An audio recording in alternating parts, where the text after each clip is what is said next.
Yeah, it's now time for the Reverse Sports full game recap. We go all the way back to February the 7th, the year 2025, when the Nashville Predators were in Chicago to take on the Blackhawks. Back after a couple of days off, head coach Andrew Brunette deploys his lines and defensemen in the following way: Forsberg, Stamkos, and Marchessault, Nyquist, O'Reilly, and Kemmel making his NHL debut. Novak, Svechkov, LaRue, Smith, McCarron, and Sissons, Yossi and Shen, Shea and Blankenberg, Gravel, and Barron, UC Saros gets the start in net. We are 149 into the first period, where we find our first action. UC Saros coming up with a save on Craig Smith. It's our shot on goal of the game at the 4:45 mark of the first period. Mrazek coming up with a save on Tommy Novak. That's the first shot on goal for the Nashville Predators. Took them nearly 5 minutes to get a shot on the board. 6:35 mark, Mrazek comes up with a save on Gravel. 7:58 in the first period. Saros comes up with a save on Reichel at the 8:35 mark of the first period. It's Nazar breaking through with his fourth goal of the season. A pass from below the goal line to the right circle. Easy finish for the Chicago Blackhawks as they take a 1-0 lead. But just 21 seconds later, at 8:56 in the first period, Colton Sissons scoring his sixth goal of the season, breaking through for the Nashville Predators. Smith skates into the loose puck and knocks the rolling puck across the zone. Perfect pass to Sissons for the finish. Really difficult play to complete, but the Nashville Predators fourth line managed to do it. 1-1 hockey game, 8:56 in. 11:37 of the first period. Now it's Mrazek coming to save on McCarron, plus the rebound follow-up, which is a great scoring chance by Colton Sissons at the 14:54 mark of the first period. Maroon with his third goal of the season.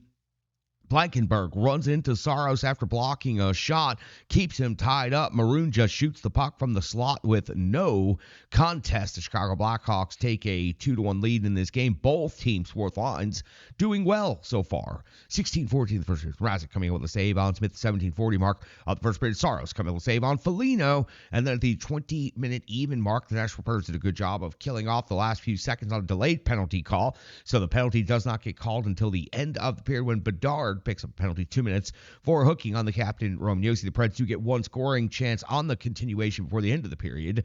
Chicago outshoots Nashville 11-8, leads 2-1 after 20. The Preds have a carryover of a full 2 minutes going into the clean sheet on the second period. We start there. Mrazek comes up with a save on Nyquist. Then Mrazek comes up with a save on March. So Philip Forsberg hits the post. Mrazek then stops Phil Forsberg one more time, and the Predators are absolutely buzzing to start the second period. 4:21 mark of the first. Mrazek comes up with a save on Stamkos, plus a follow-up at close range. As a matter of fact, the Nashville Predators have generated 8 shots on goal already in the period by the 4:21 mark of the second period, and they had 8 in all of the first period. At 4:37 of the second period, though, Nyquist comes up with a penalty, 2 minutes for hooking. It happened in the offensive zone and absolutely kills all that momentum the Predators came out of intermission with, because Bedard picks up his 16th goal of the season on the power play. A one-timer bomb absolutely beats UC Saros in the blink of an eye. 3-1 Chicago. 9:39 now. The second. Saros comes up with a save on.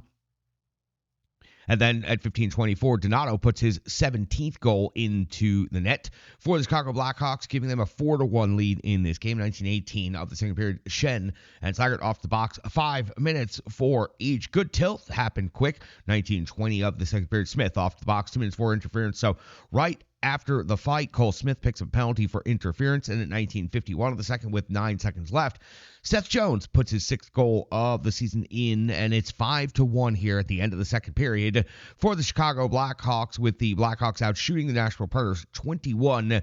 To be honest with you, this is one of the ugliest things I've seen all season long from the Nashville Predators. Let's go to the third period. 1:24 and Saros coming up with a save on Bedard. 3:58 of the third now. Bertuzzi's off the box, 2 minutes for tripping. This should give the Nashville Predators an opportunity to at least get on the board here, but Saros ends up making the biggest save of the exchange on Nazar's shorthanded breakaway. So yes, even when the Predators get a power play against the Blackhawks, unable to get anything done. We're at the halfway point of the third period now, 10:55, when Brody is off the box, 2 minutes for hooking on Kemmel. 1 shot on goal, 1 hit post, all the zone time, no results. 13:18 now of the third period. Donato's 18th goal of the season for Chicago, putting them up 6-1 at the 14:36 mark of the third. McCarron is off the box, 2 minutes for cross-checking. 18:56 with the extra attacker on.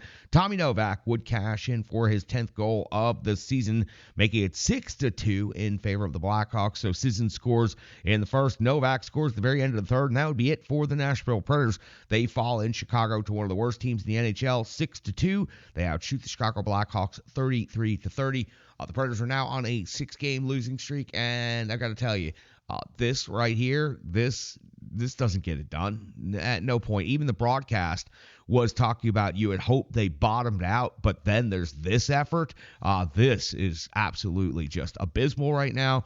It's really hard to watch. It's hard to cover, and there are still 29 games left to go with this squad. Kemmel, one of the only bright spots in this game. Great to see him make his rookie debut. He put some numbers up in the box score. Didn't get any points, but he did some effective things out there. We'll talk about that more when it comes to the box score, the analysis portion of things. We'll spend a lot more time talking about that because other than that, it's all bad news after this Reverb Sports full game recap. We'll be back next with more right here, Renegades of Puck Podcast.